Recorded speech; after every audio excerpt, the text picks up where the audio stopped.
बाद आप उसे जताओ। कोई धर्म ऐसा कहता है क्या? नहीं कहता। किसी धर्म ने ये नहीं कहा है कि दान कर दिया है तो आपने इतना दान किया। हर धर्म यही कहता है कि अगर दाएं हाथ से दान करो तो बाएं हाथ को भी पता नहीं चलना चाहिए। गुप्त दान को सबसे ज्यादा महत्व दिया। क्यों? कि अगर थोड़ा सा भी दान हो गया और आपने वो चर्चा और वो कर्म अपने ऊपर ले लिया, नाम पे ले लिया, वाहवाही करा दी। हाँ, कुछ प्रोसीजर होता है कि भाई आपको नाम लिखाना पड़ता है, आपको ये कराना पड़ता है, आपको पता है। इसीलिए हमेशा अगर कोई भी दान करते हैं ना तो अपने जो माता पिता के नाम पे दान करते हैं और दूसरे व्यक्ति के हाथों के ही नाम लिखा जाता है। आप देखो, कभी भी अगर मैंने कुछ कहा, कहीं पे कुछ दान कर दिया और मैंने मेरा नाम लिखा दिया कि भाई बिंदु सिद्धार्थ शाह इनके नाम से नाम लिखा जाए, मैंने अगर मेरा ही नाम लिखा दिया ना, यही तो हो गया कि मैंने मेरे नाम पे ये सारा पुण्य ले लिया है। मैं मेरे नाम से ये सारी चीज जताना चाहती हूँ, फिर तो मुझे बार बार बनना ही बनना। ये बंधन से मैं मुक्त हो ही नहीं पाऊंगी। ये सारा पुण्य मेरे नाम के ऊपर चढ़ जाएगा। लेकिन अगर ये दान का कर्म अगर मैंने मेरे माता पिता या सास ससुर के नाम से करा दिया ना, तो मैं ये सारे बंधन से मुक्त हो जाऊं।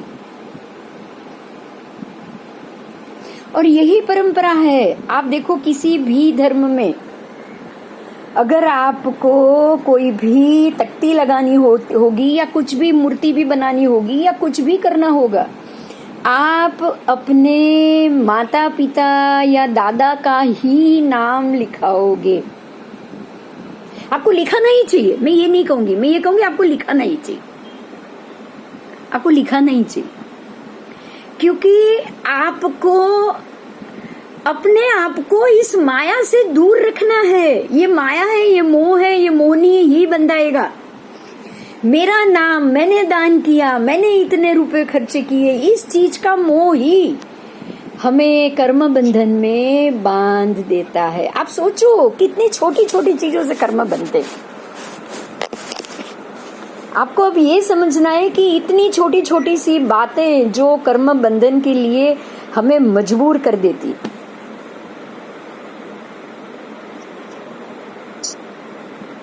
और कर्म बंधन, फिर से कहूंगी, बहुत लोग पीछे से आज थोड़े से ज्वाइन हुए। एक बात को समझना ही समझना है कि कोई भी कर्म बंधन किसी भी एक धर्म के दायरे में नहीं आता। कोई भी एक धर्म से ही कोई एक कर्म बंधे, ऐसा कोई भी प्रोसीजर, कोई भी धर्म ये नहीं कहता कि हमारे धर्म की पद्धति में कर्म बंधन होता ही नहीं है। अच्छे कर्म का फल अच्छा मिलेगा, बुरे कर्म का जैसी करनी वैसी भरनी। आपको हर जगह ये सूत्र मिलेंगे ही मिलेंगे। इसीलिए इस पद्धति को, कर्म की पद्धति को हमें सबसे बहुत गहराई से, हमें सबको और गहराई से ही समझनी पड़ेगी। बहुत गहराई से समझनी पड़ेगी। शायद यही वजह है कि हम किसी भी दूसरे धर्म के जीव को, दूसरे धर्म के मनुष्य को या फिर किसी भी प्राणियों को किसी भी प्रकार की चोट पहुंचाने का अधिकार है ही नहीं। कर्म सिद्धांत हमें ये अधिकार देता ही नहीं है ना। क्या आपको ये अधिकार मिल सकता है? आप किसी भी दूसरे धर्म की व्यक्ति को नीचा दिखा पाओ, उसे ये कह पाओ कि देख तुम्हारे धर्म से मेरे धर्म में बहुत अच्छी अधिकता है? नहीं, क्योंकि ये तो बेसिक है। जन्म लेना, मरना, कर्म बांधना बेसिक है। हर एक धर्म में ये बेसिक है। श्रद्धा, परमात्मा, समर्पण, सानिध्य, भगवान, भगवत भाव, भगवत प्रेम है ना, कहाँ नहीं है ये तो सोचो, कहाँ नहीं। हम सब उनकी क्रिया से बाहर है। आप एक बात को जरूर अभी सोचो कि धर्म की क्रिया अलग अलग होगी, हो सकती है, वो हो सकती है, प्रार्थना का तरीका अलग हो सकता है, लेकिन श्रद्धा, समर्पण, स्वरूप,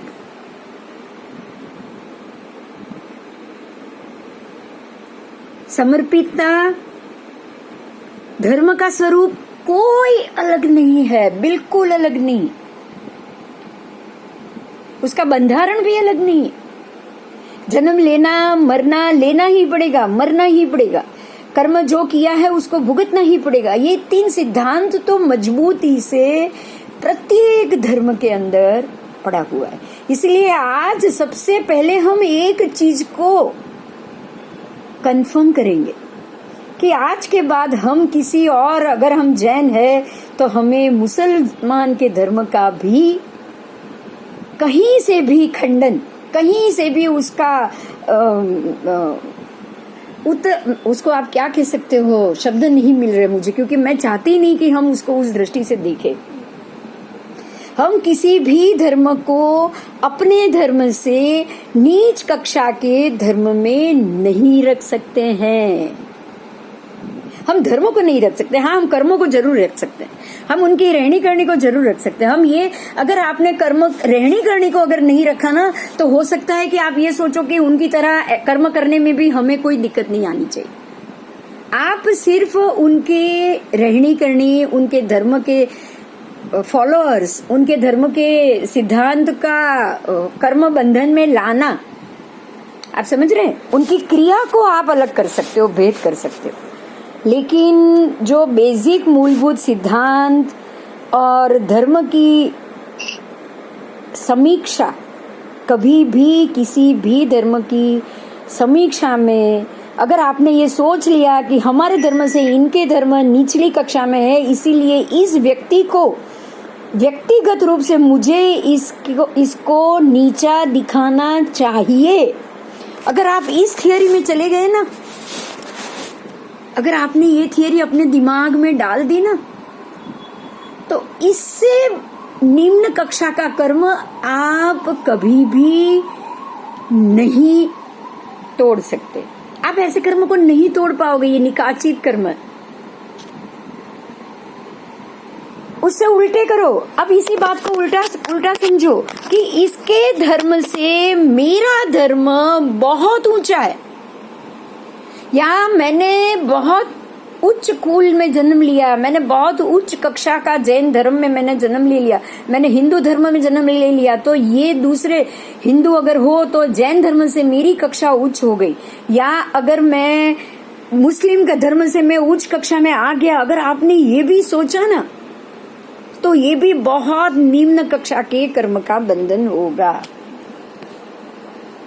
इसके लिए मैं आपको एक ही एग्जाम्पल दूंगी, अभी एक ही एग्जाम्पल दूंगी। जैन धर्म के 24वें तीर्थंकर महावीर स्वामी, उन्होंने अपनी पूरे भव परंपरा में 3रे भव में उन्होंने अभिमान कर लिया। उन्होंने ये अभिमान कर लिया कि मेरे दादा चक्रवर्ती, आदिनाथ दादे तीर्थंकर परमात्मा बने, वो चक्रवर्ती, मेरे पिता चक्रवर्ती, मेरे दादा प्रथम तीर्थंकर, और उनको ये पता चला कि वो खुद आने वाले सभी जन्म में तीर्थंकर भी बनेंगे, वासुदेव भी बनेंगे, प्रति वासुदेव भी बनेंगे और चक्रवर्ती भी बनेंगे। उनको ये बताया गया, उनको ये बताया गया, आदेश दादा ने भरत राजा को बताया। भरत राजा ने प्रश्न पूछा, परमात्मा ऐसे तो कुछ नहीं बताते, क्योंकि उनको पता ही होता है कि ये बताने से कहीं ना कहीं कोई ना कोई गलत स्टेप ले ही लेगा। लेकिन परमात्मा अगर ज्ञानी हो ना, कोई भी ज्ञानी हो ना, उसको अगर कोई प्रश्न पूछे और उसको मालूम है और अगर उसने जवाब नहीं दिया ना, बहुत अशुभ कर्म हो जाता है उससे। अगर आपको पता है आपको जवाब देना ही पड़ेगा, ये सारा कर्म का सिद्धांत होता है। धर्म इसी सिद्धांत के ऊपर बना हुआ है। आपको पता है, आपको काम करना पड़ेगा बस। जिसको नहीं मालूम उसकी बात अलग। तो आदेश्वर दादा को पूछा गया, भरत राजा ने सवाल किया, उन्होंने जवाब दिया कि अभी ये जो मरीचि है, जो तेरा पुत्र है, वो आने वाले समय में तीर्थंकर भी बनेगा, चक्रवर्ती राजा भी बनेगा, वासुदेव भी बनेगा, प्रतिवासुदेव भी बनेगा। वो उसके अंदर इतनी शक्ति है, वो अपने आने वाले, उनको अभी जो भी जितने भव उसके बाकी है, शायद तब से 24 भव बाकी था उनके, वो सभी भव के अंदर वो सारी गतिविधियों में वो जाएगा। तब भरत राजा आए, अपने बेटे को उन्होंने वंदन किया और बताया कि मैं इसीलिए वंदन कर रहा हूं कि आप आने वाले समय में चक्रवर्ती भी बनोगे, तीर्थंकर परमात्मा भी बनोगे, वासुदेव भी बनोगे, प्रतिवासुदेव भी बनोगे। ये सुन के उनको बहुत ही अहंकार आ गया। अभी वो बने ही नहीं है, लेकिन उन्होंने ऐसा कर्म बांधा कि मैं इतना बड़ा, इतने बड़े उच्च कुल में मैं जन्म लूंगा, मैं परमात्मा बन सकता हूँ, मैं बनूंगा, मैं बनने वाला हूँ, मैं चक्रवर्ती राजा बनने वाला हूँ, मैं वासुदेव, मैं प्रतिवासुदेव, मेरा कुल, अच्छा मेरे दादा तीर्थंकर परमात्मा है, मेरे पिताजी भी चक्रवर्ती है, मतलब मेरा कुल ही बहुत उच्च है। वो नाचे, ये बोलते हुए वो नाचे। उन्होंने ऐसा कर्म बांधा कि मैं बहुत उच्च कुल का हूं, मैं बहुत उच्च कुल का हूं। ऐसा कर्म बांधा कि उनको इसी कर्मवश नीच कुल में जन्म लेना ही पड़ा, उनको नरक में भी जाना पड़ा।